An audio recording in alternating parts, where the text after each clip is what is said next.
Yang pertama, pengertian dari anak dengan hambatan fisik dan motorik. Anak dengan hambatan fisik dan motorik adalah anak yang mengalami hambatan dalam melakukan aktivitasnya sehari-hari yang berkaitan dengan gerak. Kondisi tersebut disebabkan oleh penyakit atau infeksi, kecelakaan, dan bawaan dari lahir. Seorang anak dapat dikatakan mengalami hambatan fisik dan motorik apabila kondisi fisik dan kesehatannya mengganggu aktivitas sehari-hari anak tersebut. Yang kedua, ciri-ciri. Ciri-ciri dari anak dengan hambatan fisik dan motorik dibagi menjadi 4 aspek. Aspek yang pertama, motorik. Anak dengan hambatan fisik dan motorik memiliki kekakuan, kelumpuhan, dan gerakan yang tidak dapat dikendalikan sehingga membutuhkan adanya bina fisik dan gerak.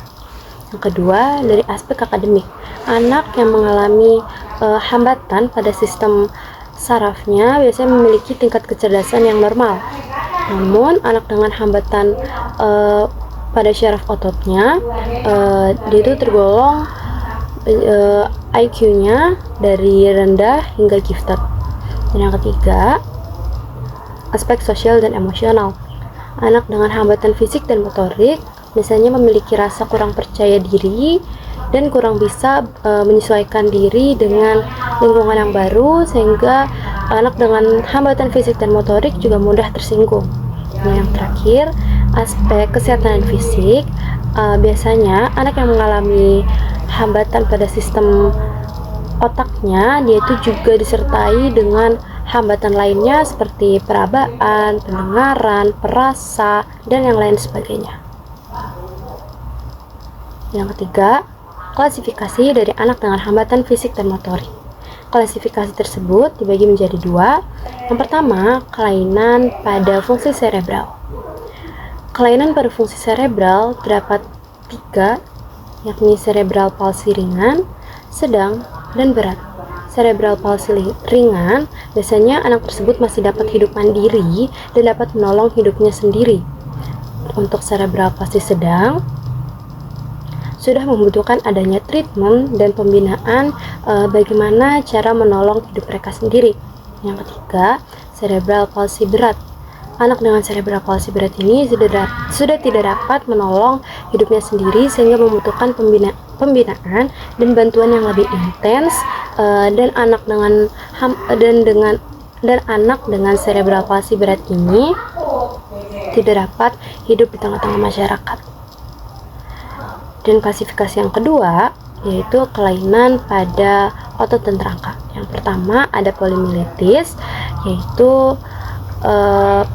penyakit polio yang menyerang sistem syaraf. Dan yang kedua, muscle dystrophy, yaitu kondisi di mana otot akan melemah seiring berjalannya waktu. Dan yang ketiga, bina bifida, yaitu terbukanya tulang belakang 2 hingga 3 ruas dan tidak tertutupnya kembali pada saat proses perkembangan. Fasilitas pendidikan untuk anak hambatan fisik dan motorik. Yang pertama ada brace. Brace ini digunakan untuk menumpu atau menyangga tulang dan otot yang digunakan pada bagian leher, pinggang, dan juga kaki. Yang kedua ada crutch atau bisa disebut juga tongkat. Tongkat ini digunakan untuk menumpu beban pada tubuh yang digunakan pada bagian tangan atau ketiak. Yang ketiga itu ada splint. Splint ini adalah alat yang digunakan untuk meletakkan anggota tubuh dengan posisi yang benar agar tidak salah bentuk. Yang terakhir atau yang keempat itu ada kursi roda.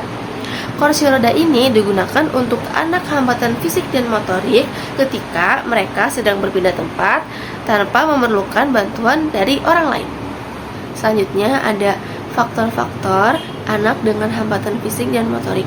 Yang pertama ada fase prenatal, yaitu sebelum kelahiran. Biasanya disebabkan oleh infeksi atau penyakit yang diderita oleh ibu hamil sehingga merusak sistem syaraf otak pada bayi yang sedang dikandungnya. Selanjutnya disebabkan juga oleh radiasi secara langsung karena dapat merusak sistem syaraf otak pada bayi dan fungsi struktur pada bayi. Kedua, ada fase natal atau saat kelahiran yang disebabkan oleh kelahiran yang terlalu lama. Karena pinggang seorang ibu itu kecil, sehingga pada saat proses kelahiran, anak mengalami yang namanya hambatan oksigen. Selanjutnya, disebabkan oleh alat bantuan yang digunakan pada saat kelahiran seperti tang dan juga penyedot kepala. Karena alat tersebut menekan kepala bayi yang mengakibatkan merusaknya syaraf otak pada bayi. Yang ketiga ada fase postnatal, yaitu fase setelah kelahiran, disebabkan oleh penyakit seperti meningitis, influenza, dan encephalitis. Yang selanjutnya disebabkan oleh kecelakaan seperti lalu lintas, terjatuh di bagian kepala, atau area yang berbahaya. Selanjutnya ada bentuk penanganan. Yang pertama ada sekolah inklusif. Kita bisa memasukkan anak dengan hambatan fisik dan motorik ke sekolah umum agar mereka berkomunikasi atau berteman dengan anak-anak sebayanya.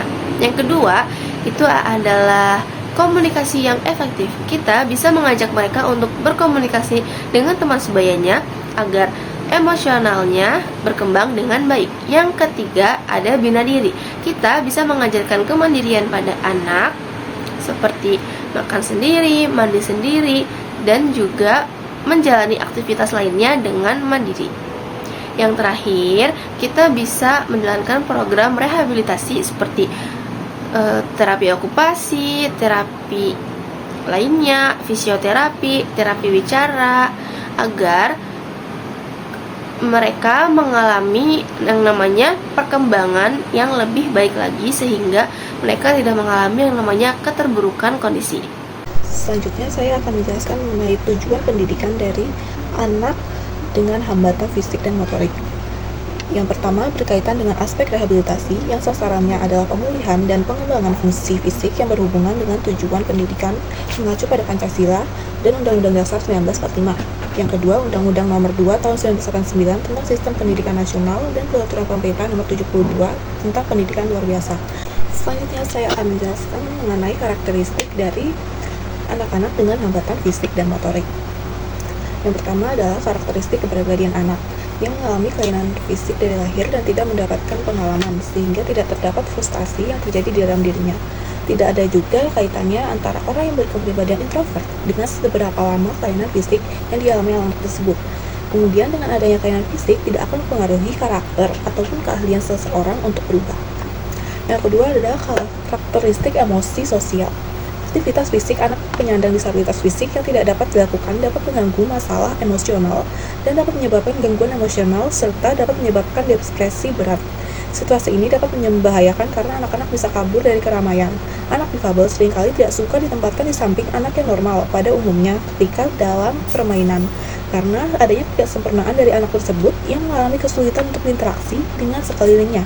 Keterbatasan kemampuan penyandang disabilitas seringkali menjauhkan anak dari pergaulan yang prestasinya berada di luar jangkauan anak penyandang difabel tersebut.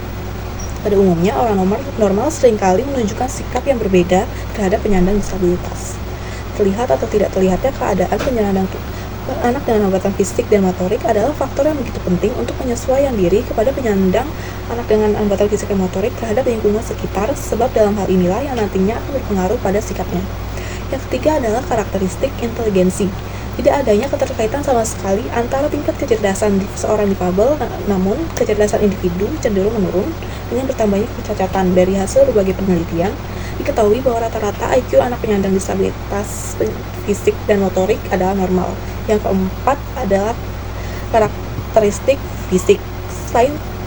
Selain kelainan fisik, tidak menutup kemungkinan anak dapat menderita penyakit lain seperti halnya sakit pada gigi, gangguan pada telinga, gangguan di bagian mata, dan di bagian bicaranya. Keterampilan motorik dari seorang anak penyandang disabilitas ini begitu eksklusif karena dianggap mampu disempurnakan sampai batas tertentu. Dengan didapati ciri-ciri yang berbeda tersebut bukan berarti setiap anak difabel menyandang semua ciri yang telah terungkap. Mungkin bisa jadi salah satunya tidak dideritanya. Karakteristik ini memiliki efek yang positif dan negatif. Dampak negatif diantaranya muncul permasalahan yang berhubungan langsung dengan situasi anak ketika berada di sekolah.